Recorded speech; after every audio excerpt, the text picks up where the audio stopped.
Welcome back to another Venom tech video. So today I'm going to be doing a tech video on this X20. This one has a NIBI upgrade, but it doesn't matter if it has the NIBI upgrade or not. It's still going to run the exact same. This has the 125cc engine in it. It's a nice little bike.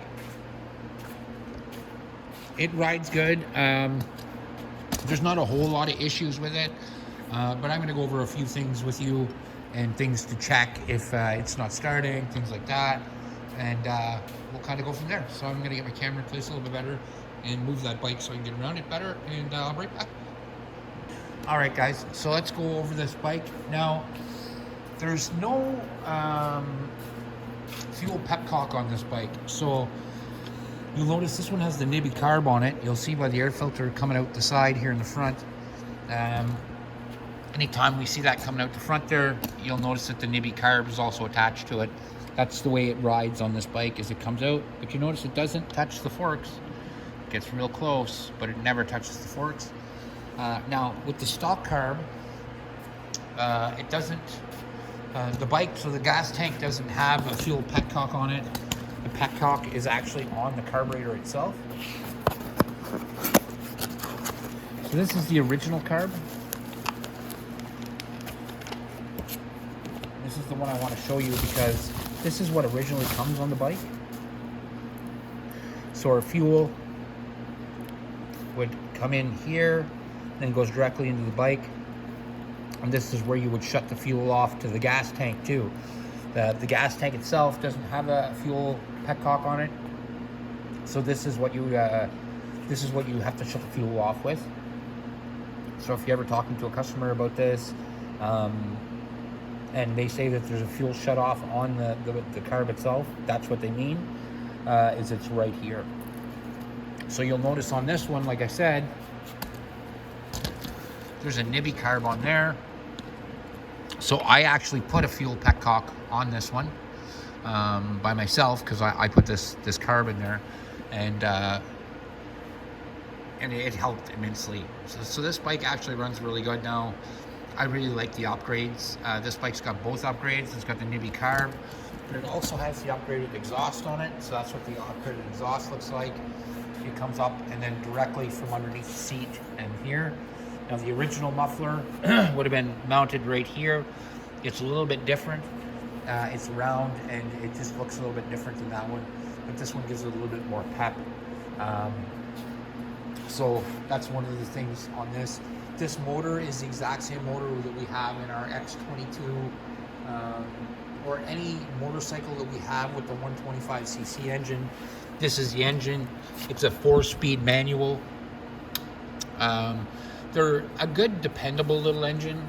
There's not many problems we have come up with the engine itself. On the carbs, the odd time you'll get a bad choke or something like that, but it's very rare. Sometimes this bowl will actually vibrate off while riding. So if you ever see one of these and you see that the bowl right here is hanging down a bit, it's been known to happen. Don't ever just go right to the customer and say, is the bowl hanging off? Ask questions to find out what's going on first. We would never suggest to a customer that it's a defect in any way or anything like that. It just happens sometimes that bolts can rattle loose because it's a motorcycle. There's vibrations that go through every bit of this machine. Engines like this, just mounted on a frame, are going to have vibrations. It's normal. So sometimes you'll get a screw like this that works out.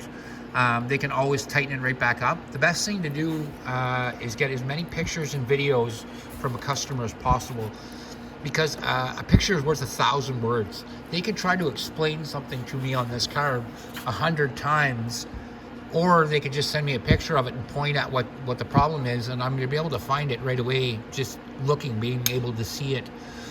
So like I said, ask for pictures and videos as much as you can when it comes to anything on these bikes. So this machine here runs an AC system, so there's alternating current, but it has a LED light in it. But this bike has a good voltage rectifier on it. It's actually AC, and it controls it and sends the lights up then DC. So it has a very good system. for the lights on this thing. If we turn it on, we can see that the bottom LED is on. I'd have to start the bike to, actually I could start it, just to let you hear it. I just have to pull the choke. I might be able to fuel this thing too. So I might have to put a tiny bit of gas in it because I'm looking at the gas gauge and it's saying she's pretty empty. So I'm gonna put a tiny bit of gas in it and I'm gonna start it up. Sorry guys, I had to boost it. So I just fired it up. So this is what it sounds like with the pipe.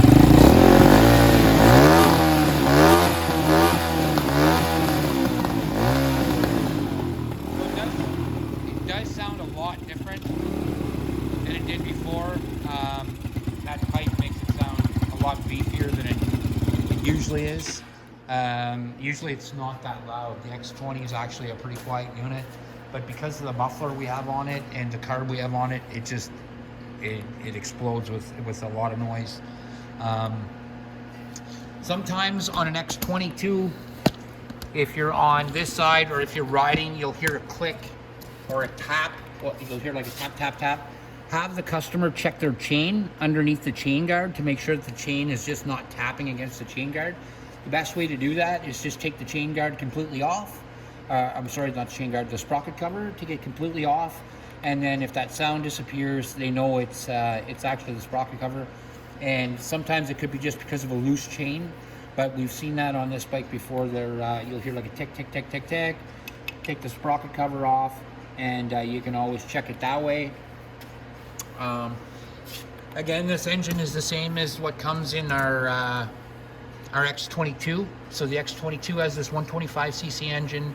A lot of the boom bikes, the X22 GT, not the GT 250, but the GT, the 125. So you might get a call on that. Bike might be discontinued, but people still try to buy parts for it. So any part from this engine to the X22 engine are all compatible.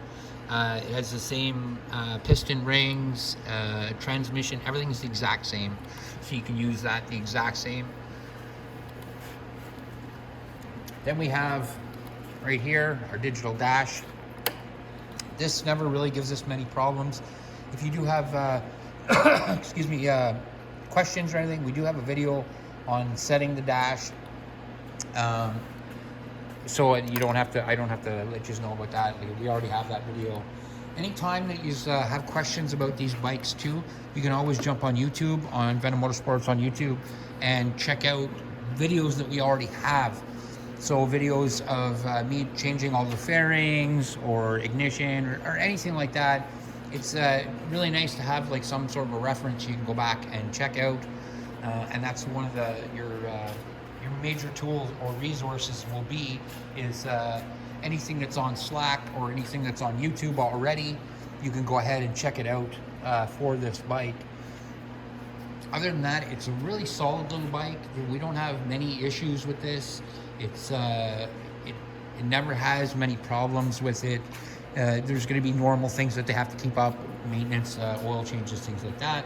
But like I said, overall, very solid bike. A lot of videos already on this bike. We've already done a lot. So go check them out. And that's it, guys. If you have any questions or anything, you can always reach out to me through CS or through tech. It doesn't really make a difference. Somebody will give you my email address. You can shoot me questions. I'm always here to help. And you can always ask Tommy or Kenny, and they'll help you out as well.